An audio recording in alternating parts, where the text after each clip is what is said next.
this particular being was active in contact with many people in your world during the ancient Egyptian times.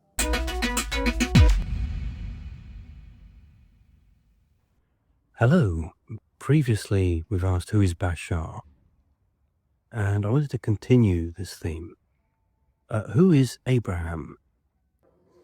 All right, yes, we hear you are asking us about several different channeled beings, and we would be happy to share about them, starting with this being Abraham, who is the higher self of that channel, Esther.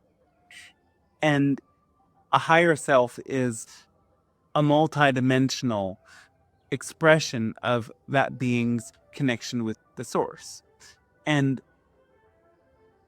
anyone's higher self has that vast collectivized sense of unity because the higher self is expressing an inherent state of knowledge of oneness and feels itself in that expansive way, far beyond the individual soul that is connected with the human channel.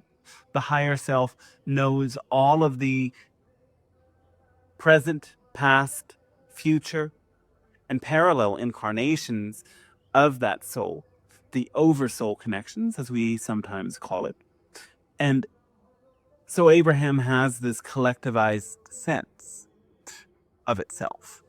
And this particular higher self expresses the mission of teaching about the mechanics of manifestation. And this purpose is to bring many souls to spiritually wake up. These souls might not initially have that drive for spiritual awakening. They often come in seeking to manifest this or that. But it's such that as souls learn how reality works and how there are natural laws of cause and effect, of karma, of what you put out coming back to you, and so on, waking up spiritually naturally happens. And it is the mission of that being, Esther, to come into this reality, to allow people to understand how this works and understand how by feeling better, raising your vibration, choosing higher frequency thoughts and energies and attitudes, one can come to live in that alignment and experience a magical flow of effortless manifestation. Abraham, in that sense, is different from some channeled beings in that many have a very specific personality connected with the message they want to share, connected with their purpose for coming to meet you in this reality. And Abraham has instead an attitude of being very vastly open and not necessarily tied down to that one specific personality or vibration. And who is the channeled entity known as Emmanuel? Emmanuel, this being, is also, yes, on a certain level, a higher self, though it vibrates through the angelic plane. Their mission is to help many in connecting with that level of reality and bring through the metaphysical frameworks from the perspective of the angelic realm. And their teachings on love offer a vast metaphysical understanding for those who are attracted to it. Different beings have come to also channel a similar entity and come to know this entity. And so we trust that those who are drawn to those teachings can also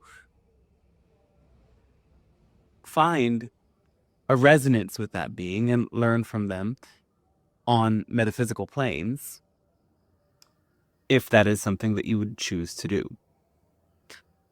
What can you tell us about the channeling and the channeled entity known as Ra and the Law of One? The being Ra and the law of one material channeled through this Ra. This being is, as they claim, an extraterrestrial consciousness, though they also exist on a plane far beyond that. This extraterrestrial consciousness is one that many different beings have come into contact with. This particular being was active in contact with many people in your world during the ancient Egyptian times. Hence, it is given this name Ra. Ra is, however, connected with many different other metaphysical entities. And Ra came through to your world through these Law of One teachings to bring many messages and generally to point people back to the idea of oneness. That is, to go beyond the idea of polarity, duality, to recognize that yes, polarity and duality are inherent, yet they work to help all souls return to the one. What can you tell us about the evolution of channeling from those early days until now and into the future? The Law of One was channeled in very ritualized ways, and this was very reflective of the belief systems of those who were involved in the project at that time. While the general metaphysical frameworks shared by Ra are valid and very helpful and mostly clear expressions of how things really work, when getting to certain specific topics in regards to how your world works, there were some distortions at the time of the channeling that reflected the belief systems of the channel. There are many ways that some of these teachings are valid and can be understood in present times. Yet nonetheless, some of these distortions were present. And this is why it is, of course, helpful to refer to the work of many different channels, for there is always some level of distortion that comes through the belief systems of the beings channeling those multidimensional entities.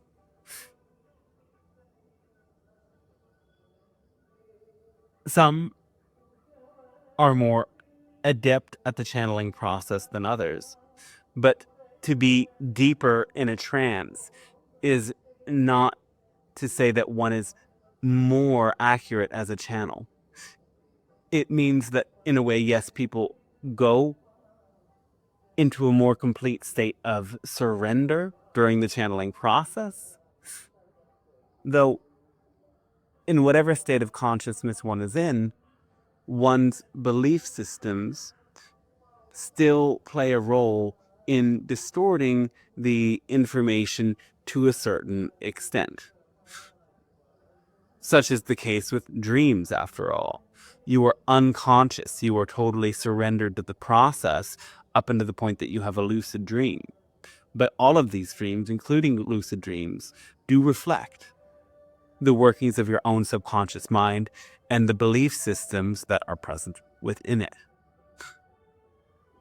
As times progress, channels may become more and more lucid in their dreams.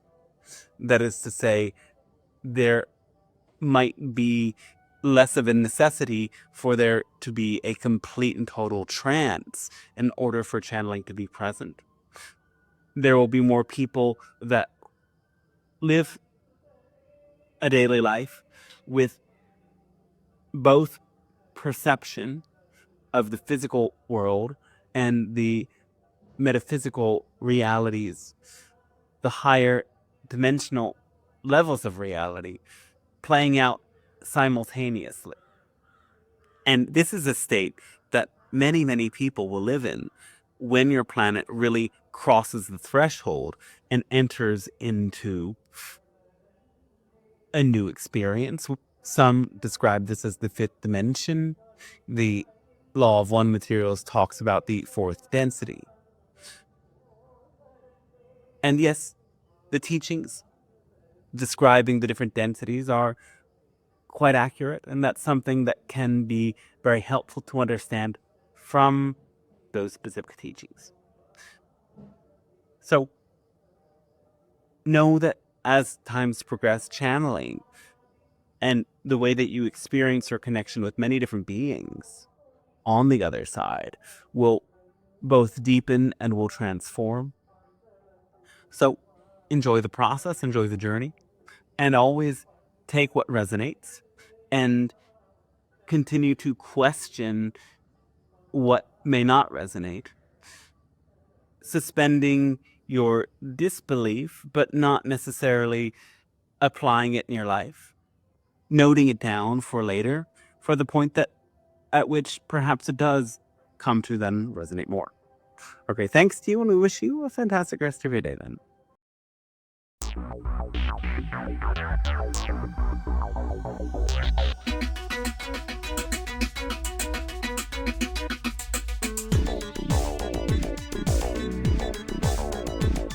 On the spaceship of Babel, we are gliding through the stars on a 5-year mission beyond Jupiter and Mars. A celestial encounter on a future Noah's Ark, and you won't hear us coming as we whisper in the dark. There's an Ewok close behind me as we try to disembark here. Obi-Wan Kenobi as we whisper in the dark. Whisper in the dark.